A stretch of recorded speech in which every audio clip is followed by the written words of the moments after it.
Mapalad ang mga taong inaaming nagkulang sila sa Diyos, dahil makakasama sila sa kaharian ng Diyos. Mapalad ang mga naghihinagpis, dahil aaliwin sila ng Diyos. Mapalad ang mga mapagpakumbaba, dahil mamanahin nila ang mundo.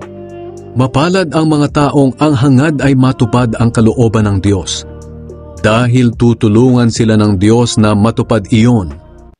Mapalad ang mga maawain, dahil kaaawaan din sila ng Diyos. Mapalad ang mga taong may malinis na puso, dahil makikita nila ang Diyos.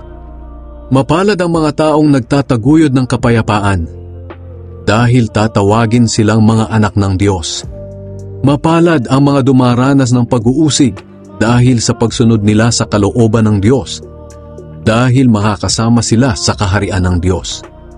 Mapalad kayo kung dahil sa pagsunod ninyo sa akin ay iniinsulto kayo, inuusig at pinaparatangan ng masama. Ganoon din ang ginawa nila sa mga propeta noong una. Kaya magalak kayo dahil malaki ang gantimpala ninyo sa langit.